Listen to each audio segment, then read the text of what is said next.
그래서 저 뒤에 가서 앉죠. 목 아프지 않아요? 괜찮아요? 오케이. 에스겔 31장 10절 보겠습니다. 31장 10절.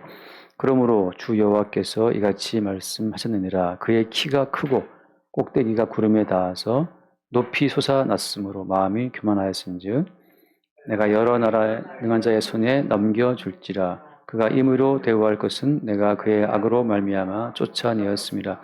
여러 나라에 포악한 다른 민족이 그를 찍어버렸으므로 그 가는 가지가 산과 모든 골짜기에 떨어졌고 그 굵은 가지가 그 땅 모든 물가에 꺾어졌으며 세상 모든 백성이 그를 버리고 그 그늘 아래에서 떠나매 공중의 모든 새가 그 넘어진 나무에 거주하며 들의 모든 짐승이 그 가지에 있으리니 이는 물가에 있는 모든 나무는 키가 크다고 교만하지 못하게 하며 그 꼭대기가 구름에 닿지 못하게 하며 또 물을 마시는 모든 나무가 스스로 높아 서지 못하게 함이니 그들을 다 죽음에 넘겨주어 사람들 가운데에서 구덩이로 내려가는 자와 함께 지하로 내려가게 하였습니다. 아멘. 어디 보겠습니다. 지난주에 봤다시피 아수르라고 하는 그 나라가 얼마나 크고 높은 나라였는지를 우리가 다 생각을 해봤잖아요. 오늘 말씀은 그 크고 높았던 아수르의 나라가 바로 망한다는 사실을 죽음 속으로 떨어지고 지하로 내려간다는 그 말씀을 하고 있습니다.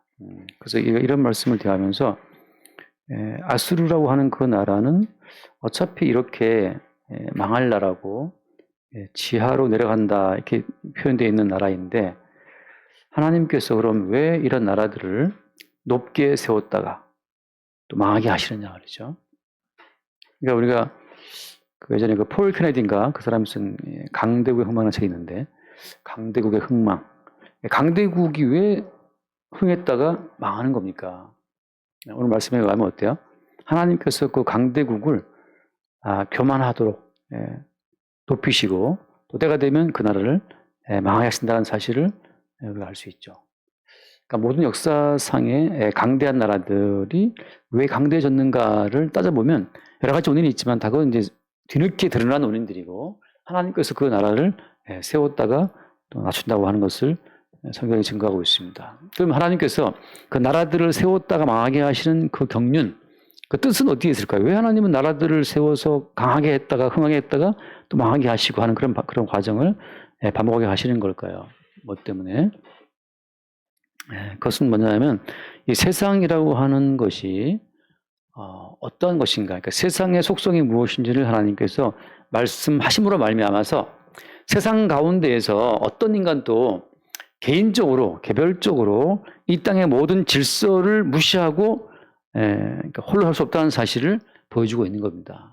그러니까 인간이라고 하는 존재는 내가 주체라고 하는 환상에 빠져 있지만 실제는 어디? 실제는 국가의 흐름에 밀려가는 거예요. 그래서 오늘 말씀에 잠깐 보세요. 아수르 나라가 지금 거기 31장 잠깐 먼저 볼게요. 31장 앞부분을 안 줬나 보다. 31장 6절을 볼까요? 6절. 31장 5절 6절 봅시다. 에스겔 좋네요. 31장 5절 6절. 앞에 지난주에 봤던 내용입니다. 30장 5절. 그 나무가 물이 많으므로 키가 들의 모든 나무보다 크며 굵은 가지가 번성하며 가난 가지가 길게 뻗어나갔고 같이 봐요. 공중의 모든 새가 그 큰 가지에 깃들이며 들의 모든 짐승이 그 가난 가지 밑에 새끼를 낳으며 모든 큰 나라가 그 그늘 아래에 거주하느니라. 하나님이 한 나라를 우뚝 세우면 그 나라 밑으로 다 기어 들어오는 거예요. 한 나라를 강하게 하시면 그 나라에 공중의 모든 새도 깃들이고, 그죠? 모든 짐승도 그 가지 밑에 새끼를 낳고 모든 큰 나라가 다 그 그늘 아래에 거주한다는 말씀처럼 한 나라를 주님이 세우시면 다 그 나라로 다 기어 들어와 사는 거죠. 집사님 지금 사업하고 뭐 이제 다음 주에 오픈한다 그러시는데 그것도 어때요? 결국은 예컨대 대학교라고 하는 그 대학이 입시 제도를 만들어 발표함으로 말미암아 그 대학이라고 하는 어떤 그늘 밑으로 지금 들어가는 거죠.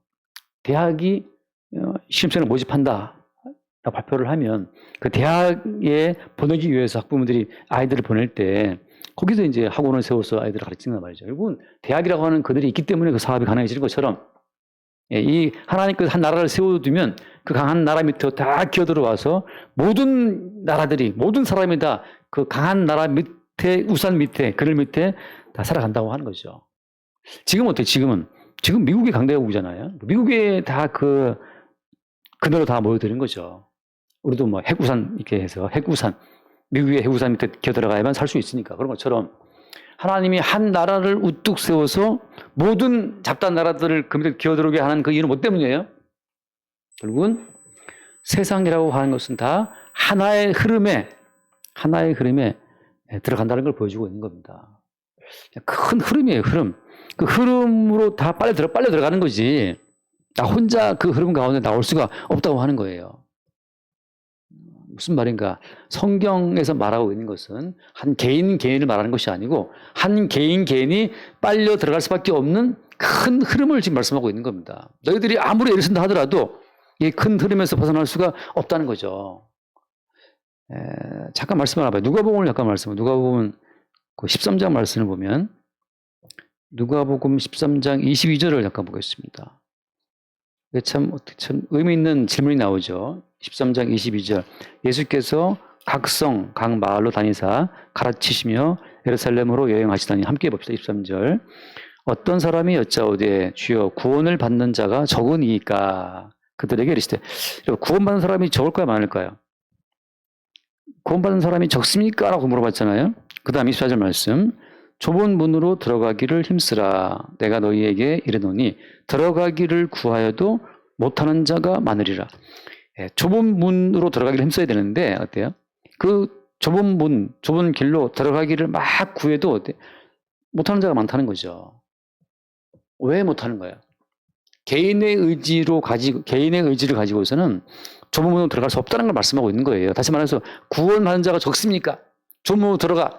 근데 힘써도 애써도 안 돼. 그 말은 무슨 말이에요? 인간의 의지로 주께서 준비하신 구원의 길을 따라올 자가 없다는 걸 말씀하고 있는 거죠. 예수님, 내 믿어드릴게. 내 믿겠습니다. 얼마면 되겠어? 내 믿을게. 이렇게 말한다고 해서 들어올 수 있는 분이 아니라는 거죠. 그 다음 25절, 집 주인이 일어나 문을 한번 닫은 후에 너희가 밖에 서서 문을 두드리며 주여 열어주소서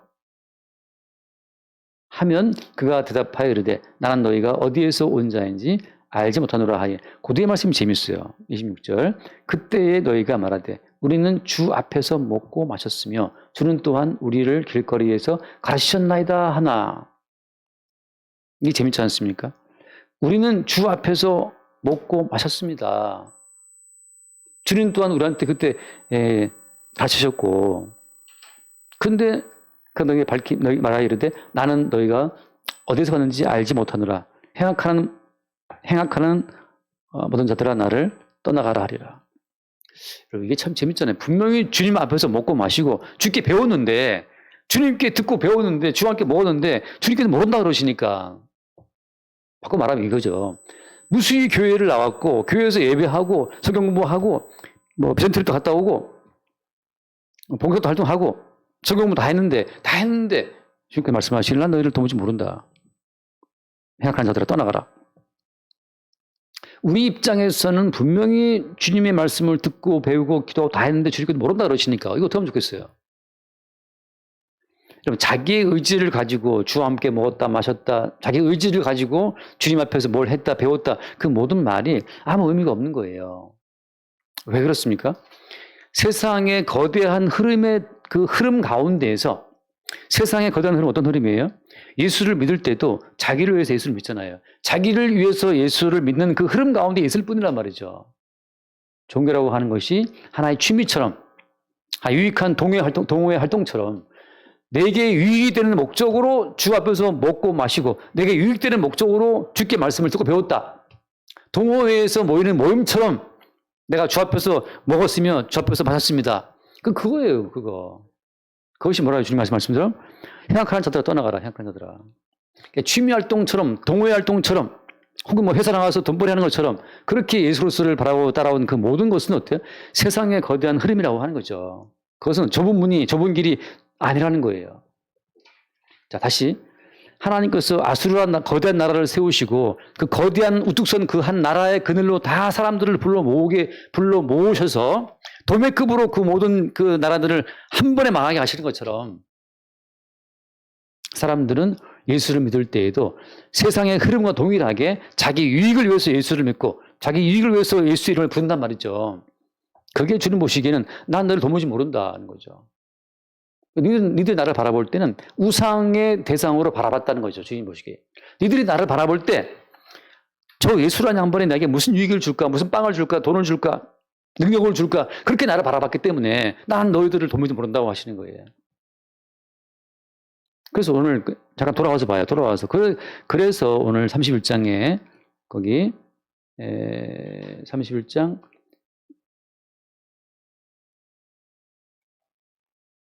14절 말씀, 14절 말씀, 14절. 이는 물가에 있는 모든 나무는 키가 크다고 교만하지 못하게 하며 그 꼭대기가 구름에 닿지 못하게 하며 또 물을 마시는 모든 나무가 스스로 높아 서지 못하게 함이니 그들을 다 죽음에 넘겨주어 사람들 가운데에서 구덩이로 내려가는 자와 함께 지하로 내려가게 하였습니다.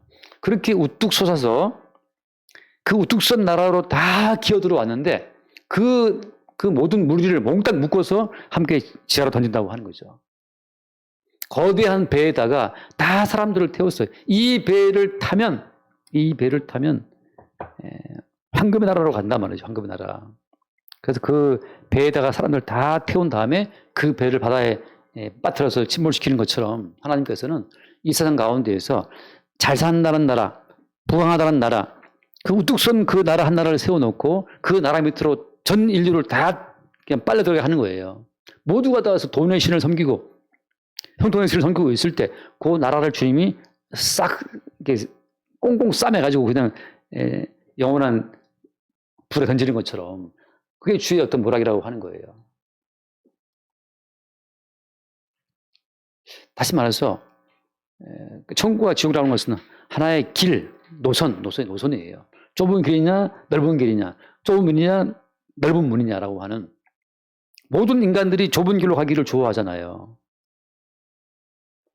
그 마태복음 몇 장이죠? 그건 안 좋은데 얼른 한번 볼까요? 마태복음 13장인가 12장인가 잠깐 얼른 보겠습니다. 마태복음 7장인가 마태복음 7장. 마태복음 7장을 잠깐 빨리 봅시다. 마태복음 7장 13절 말씀. 13절. 7장 13절.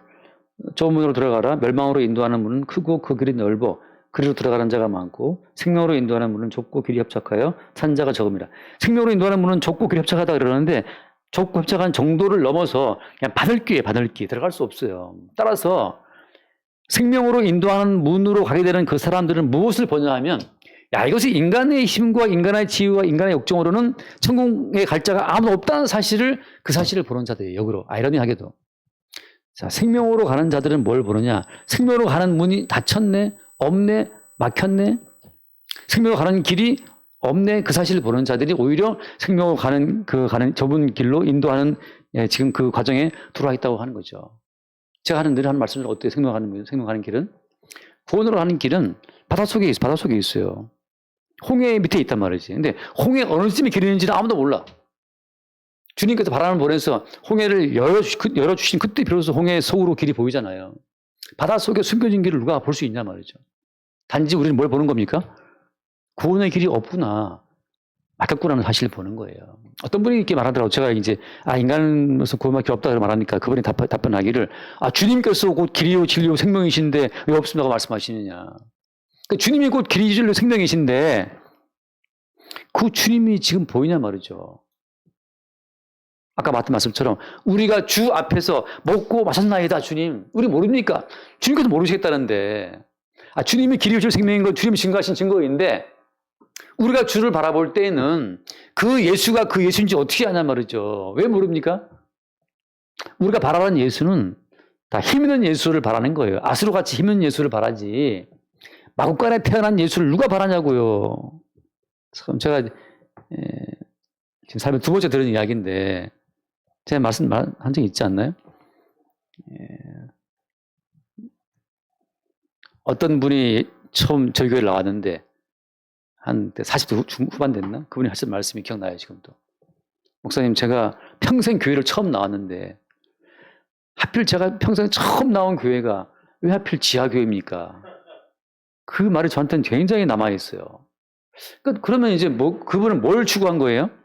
길이요 진리요 예수 있음, 길이요 진리 생명이신 예수를 끝나 나왔는데 사실은 어때요? 사실은 지하에 계신 예수가 아니고 저 한 뭐 유산불뚝이 있어야 되나? 아무튼 지상에 있는 예수를 바라보고 추구하는 거죠. 그러니까 예수님께서 내가 곧 길이요 진리요 생명이라고 말씀을 하셔도 사람들은 마국간 구유에 누워 있는 그 까단적인 아기가 구세주라는 사실은 절대 알 수 없어요.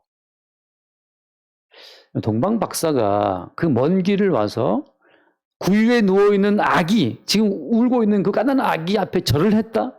경배했다? 예물 들었다? 말도 안 되는 소리. 그건 아무나 할 수 없어요. 인간의 이성으로 구유에 누워 있는 가난한 여자의 아기, 가난한 그 부부의 아기가 구세주라고 알아본다고요? 절대 못 알아봅니다.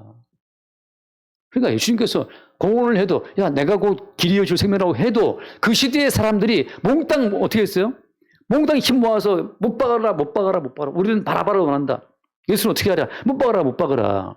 예수님 본인이 그 당시에 그들 앞에서 먹고 마시고 오병이를 떼어 먹이고 나사로를 살리고 무리를 걷고 다 했지만 그 시대의 사람들이 눈으로 보고 손으로 만졌던 그 예수를 그들이 못 박아 십자가에 죽였단 말이죠. 그래서 구원의 길은 없어요, 인간한테는.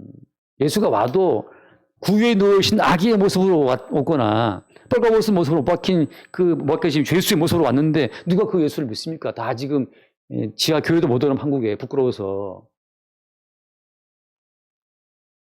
진리가 문제가 아니잖아요. 진리가 문제가 아니고 교회가 몇 층에 있어, 몇 평이야, 왜 건물을 새로 지었어, 목사님이 뭐 박사학위가 있어, 부터해서 오만 것으로 따진 그걸 바라보지. 누가 진리 말씀이 좋다 해도 다 헛소리죠. 뭐 말씀이 좋아, 말씀이 좋기는.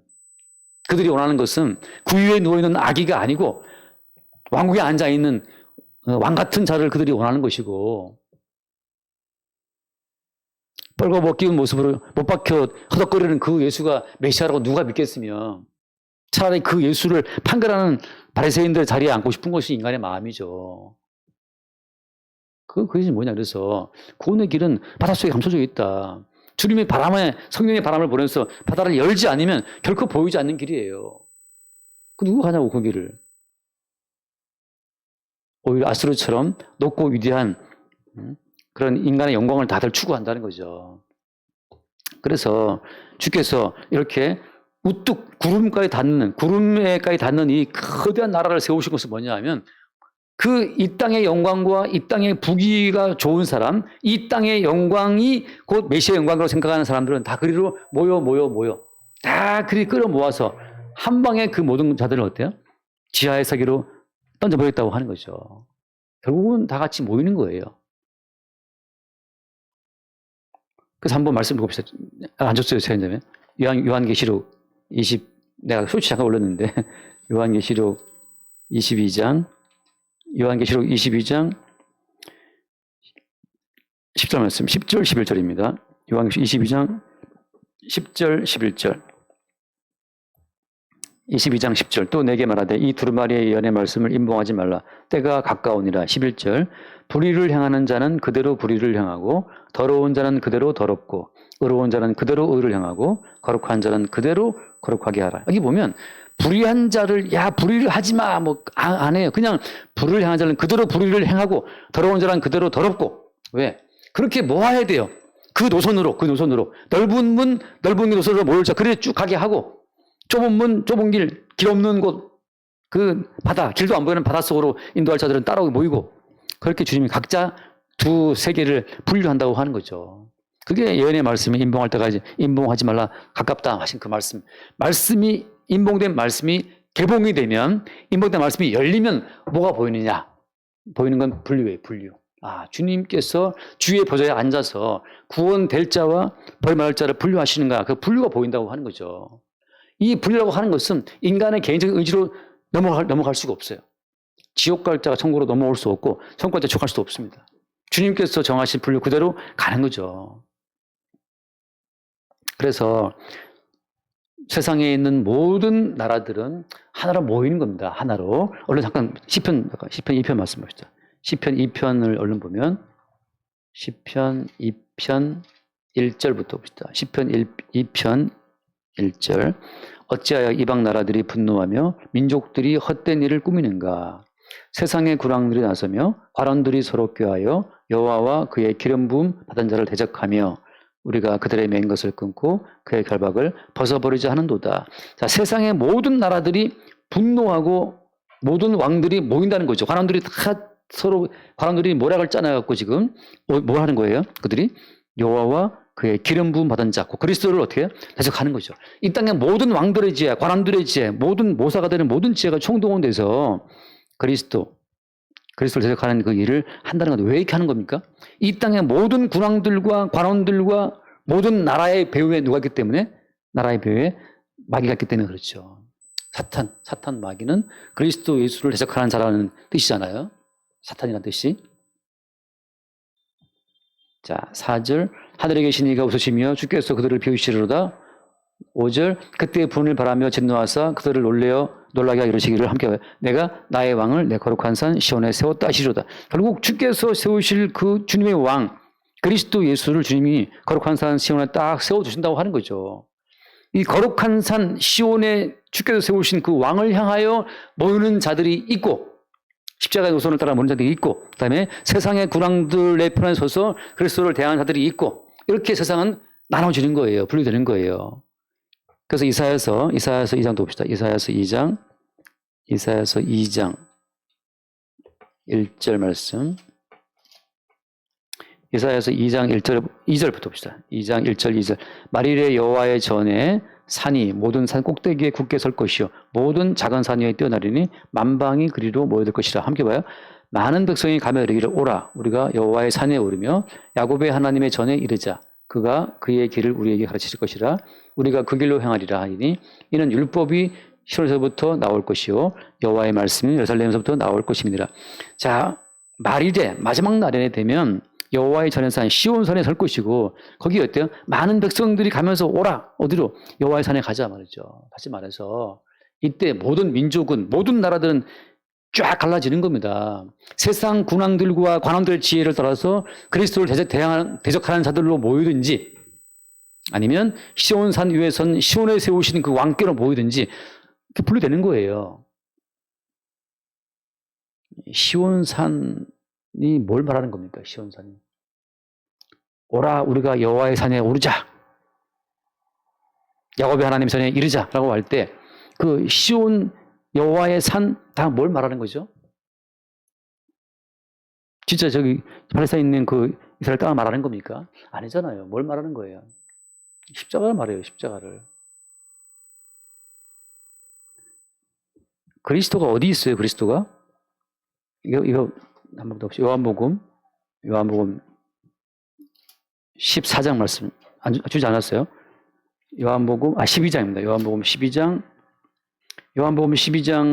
32절 말씀. 32절 33절. 요한복음 12장 32, 33, 32절. 내가 땅에서 들리면 모든 사람을 내게로 이끌겠노라 하시니. 자, 여기서 내게로 이끌린다. 지금 시편에서는 왕이 어디 있다 했습니까? 왕이 시온산에 있다, 시온산에 있다 하잖아요. 이스라엘에서는 어디로 가자 하는 거예요, 지금? 시온산으로 가자고 하는 거고. 근데 실제 어때요? 주님은 지금 어디 계신 거예요, 주님은? 내가 땅에 들리면 모든 사람을 어떻게 내게로 이끈다. 내게로 이끈다. 이게 뭘 말한 거예요? 그 다음 말씀, 33절. 이렇게 말씀하시면 자기가 어떠한 죽음으로 줄 것을 보이시느니라. 결국 십자가에 죽임당하신 그 십자가로 주님이 우리 모두를 부르시는 거예요. 살고자 하는 자들은 세상의 군왕들과 관왕들의 지혜로 딸려가는 거고 25만 원을 뿌리든 설교가 나오든 간에 아무튼 이 땅의 모든 군왕들과 관원들은 사람들에게 먹고 사는 문제를 가지고 거짓된 천국을 제시하는 겁니다. 그러니까 그리스도는 이미 어때요? 우리가 하나님 보시기에 죽은 자들이라는 그 사실을 증거하는 거죠. 주와 함께 죽었은즉 또한 주와 살 줄을 믿는다 하는 그 말씀처럼 살고자 아무리 애써도 석유가 나와도 죽을 자는 죽는 거예요. 석유 나오면 우리가 삽니까? 뭐 나올지 안 나올지 뭐 파봐야 알겠지만 25만 원 받으면 사냐 말이야. 우리는 다 식구니까 25만 원 받으면 100만 원 넘잖아요. 좋지. 좋은데 우리는 5인 식구니까 얼마 6인 식구구나. 뭐. 예. 1인당 25만 원 준다 그러니까 그럼 이제 우리 6식구니까 뭐 좀 수입 되나? 좀 수입이 되겠죠. 근데 뭐 안 될 것 같죠? 안 줄 것 같은데 지금 보니까 산벌적으로 줄 수는 있겠지만 그 받으면 사냐 말이죠. 세상의 고난과 가난들은 끝없이 인간에게 삶의 허상을 제공하는 거예요. 이거 하면 살 수 있어. 이거 하면 살 수 있어. 경제가 좋아지고 있어. 나아지고 있어. 석유가 나온대. 끝없이 인간들에게 삶의 허구, 허상을 제공하지만 주께서는 진실을 말씀하시는 거예요. 너희들은 이미 죽었어. 선악과를 먹으면 정녕 죽으리라. 너희들은 지금 허상에 쫓기고 있다. 십자가 못 박히신 주님께서 자기의 죽음을 그걸 보이신 거예요. 십자가에 죽고 부활하심으로 말미암아서 얘들아 정령 살아있는 것은 이렇게 죽음을 겪고 다시 살아나는 이것만에 살아있는 것이다 하고 자기 백성을 십자가의 죽음으로 불러들어서 십자가의 주와 함께 죽고 새롭게 사는 그 삶을 우리 가운데 허락하시는 거죠. 그러니까 야 이렇게 굶어 죽는다 뭐 돈 없이 죽는다 그 모든 말을 아까 낮에 잠깐 어떤 목사님하고 잠깐 차 한잔 마셨는데 대학로 지나오시는 분이 이제 만났는데 전화가 왔어요 목사님한테. 그래서 하여튼 뭐 통화 누가 전화했더니 그 사모님이 전화했다는 거지. 왜 전화해서 하면 전화했을까요? 나 돈이 없대요. 그래서 목사님 돈이 없어요. 나도 없어요. 돈 없다고 그 대화를 서로 주고받는 재밌었어요 그때. 돈이 없으면 죽는 것인가? 아니에요. 말씀이 죽게 하시면 죽는 겁니다. 그러니까 오늘 지금 주께서 이 나라를 세워서 나라를 분류할 때 우뚝 선 나라를 세워서 저렇게 돼야만 할 수 있다. 강대국을 따라가자. 미국을 따라가자. 뭐 계속 어떤 모델을 만들어서 인간에게 그 삶의 허구를 막 제공해 주고 있는 그 거대한 한 제국. 그 제국이 지금 반복이죠. 아수르가 망하고 바벨론이 또 세워졌다 망하고 페르시아가 섰다가 망하고 헬라가 망하고 로마가 망하고 지금은 사실은 로마 제국의 어떤 가장 충실한 후계자가 미국인데 현세에서 가장 로마 제국의 후계자라고 할 수 있는 건 미국이죠. 지금 현재. 다 미국 따라가잖아요. 그래서. 그러나 그러니까 그렇게 다 하나의 가치로 이렇게 모여든 모든 나라들을 몽땅 묶어서 그냥 지하 세계로 던진다고 하는 거죠. 어때요? 자기 백성은 십자가에 달려신 주님 앞으로 끌어 모신다고. 여기서 이제 결론만 지금 시간도 무슨 말인가 하면 아까 드린 말씀처럼 구원의 길은 보이지 않아요. 우리에게는. 따라서 어떻습니까? 이거예요. 인간으로서는 구원의 길이 보이지도 않고 예수 앞에서 먹고 마시고 예수를 붙잡고 예수께 병 고침을 만나 하더라도 구원받지 못해요. 십자가로 가는 길에 다 도망가 버리니까. 제 말은 그거죠. 야, 구원의 길은 없어. 어떤 분이 말하기를, 주님이 길이어 줄 생명인데 왜 구원의 길이 없냐고. 주님이 길이어 줄 생명을 알아도 따르고 싶었지만 그럴 수는 없었어요. 노래처럼. 못 따라간다니까요. 베드로도 따라간다 하던 뒤로 돌아. 다 돌아가. 못 따라가요. 그럼 어쩌란 말입니까? 어쩌란 말이냐. 그 노래처럼 어떻게 하면 좋겠습니까? 여기에서 한번 말씀 한번 읽읍시다. 그 시편을 잠깐 읽고 마칩시다. 시편 16편 말씀. 시편 16편을 잠깐 볼게요. 시편 16편 8절부터 볼까? 내가 여호와를 항상 내 앞에 모시며 그가 나의 오른쪽에 계심으로 내가 흔들리지 아니하리로다. 이러므로 나의 마음이 기쁘고 나의 영도 즐거워하며 내 육체도 안전히 살리니 이는 주께서 내 영혼을 스올에 버리지 아니하시며 주의 거룩한 자를 멸망시키지 않으실 것임이니이다. 주께서 생명의 길을 내게 보이시리니 주의 앞에는 충만한 기쁨이 있고 주 오른쪽에는 영원한 즐거움이 있다. 다시 말해서 이것은 그리스도 예수를 모신 자들에게만 나도 모르게 이미 구원되었네, 이미 구원된 자만 구원의 길이 보이는 거예요. 이게 참 재밌죠? 자, 구원되지 못한 사람이 어디에 구원의 길이 있을까라고 막 찾아간다고 해서 그 길이 보이는 것이 아니고 갈 수도 없고, 구원된 자만 구원되고 보니 너도 구원되었지? 구원의 길이 보이는 거예요. 자랑 같지만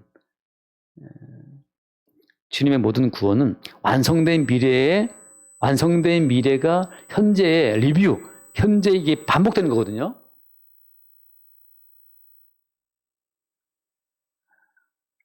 이미 끝난 스포츠 경기를 저는 항상 제 방으로 보는데 어제 있었던 경기를 아침에 일어나서 이제 한번 손흥민 경기 본단 말이에요. 그러니까 그것처럼 이미 완성된 미래를 성도는 지금 확인하는 거예요. 자, 다시 성도가 현재 노력하고 말씀시키고 막 기도해서 구원되는 것이 아니고 이미 완성된 구원이 이루어진 구원을 성도는 이렇게 구원된 거구나 하고 구원을 현재형으로 확인하고 있는 거예요. 이루어진 구원을 확인하는 과정이 성도의 인생의 여정이라고 하는 겁니다. 다시 말해서 구원받고자 하는 자는 누구도 구원받지 못해요.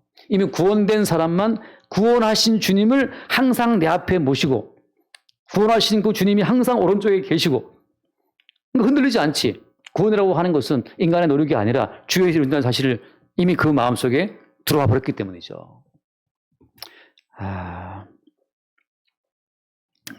하나만 읽어보십시다. 요한계시록 13장 말씀, 요한계시록 13장 말씀을 아까 나 잠깐 봤던 말씀인데 요한계시록 13장 좀 길기 때문에 그냥 눈으로 4절 이하로 쭉 봅시다. 영이 짐승에게 권세를 주고 경배하게 하잖아요. 5절 만수달 동안 일할 권세를 받으니라. 누가? 짐승이. 신성 모독을 말하는 입을 받고 만수달 동안 일하는 권세를 받아요. 짐승도 하나님의 허락하에 일하는 겁니다. 6절 짐승이 입을 벌려 하나님을 향하여 비방하되 하나님을 비방하도록 그 이름과 장막 곧 하늘에서 모든 비방하더라. 7절 또 권세를 받아 손들고 싸워 이기게 되고 각 족속과 백성과 방언과 나라를 다스리는 권세를 받으니. 자, 8절 봅시다. 죽임을 당한 어린 양의 생명책에 창세 이후로 이름이 기록되지 못하고 이 땅에 사는 자들은 다 그 짐승에게 경배하리라. 여러분, 이 짐승에게 경배 다 하게 되겠어요. 누구 빼고? 생명책에, 어린 양의 생명책에 창세 이후로 이름이 기록된 자들만 경배하지 않는데,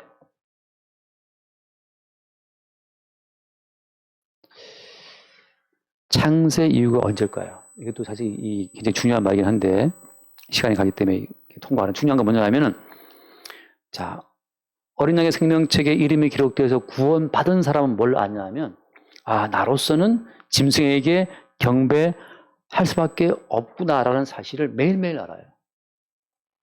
다시 말해서 생명책에 이름이 기록되어 구원된 사람 뭘 아냐 하면 나로서는 지옥과에 마땅하다는 사실을 매일 확인합니다.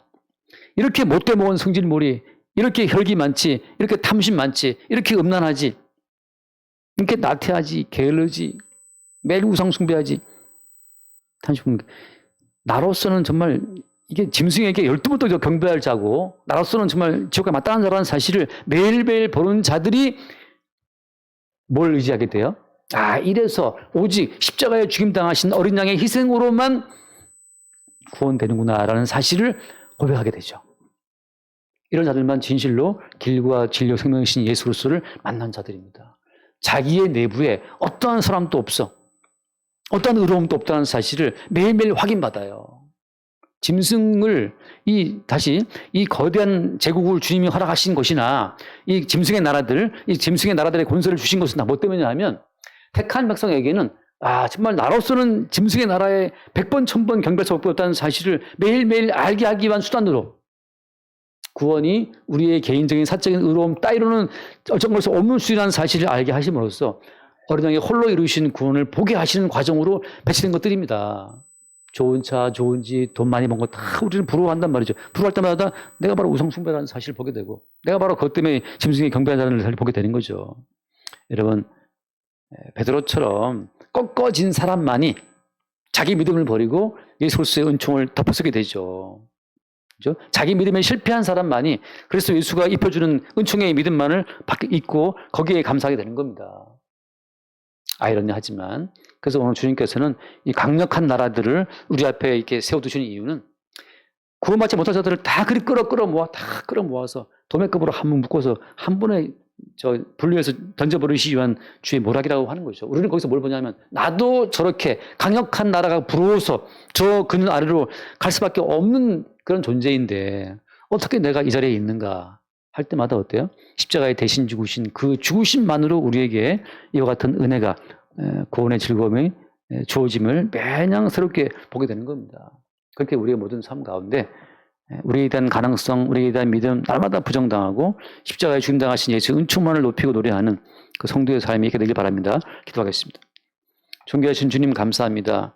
누가 봐도 부러울 법한 강력한 나라들, 부강한 나라들을 문화적으로 화려한 나라들을 주변에 세움으로 모든 인간의 탐심이 그 나라로 다 쏠리게 하시고 그 넓은 문, 그 넓은 길로 다 가게 하시고 그렇게 멸망당할 자들을 한꺼번에 처리하시는 주의 모락을 보게 하시고 그 길에서 오직 십자가에 죽임당하신 주님의 권능으로 우리를 빼내어 못 박히신 그 십자가 현장으로 끌고 가시는 그 주님의 좁은 길의 여정을 또한 새롭게 보게 하여 주옵소서.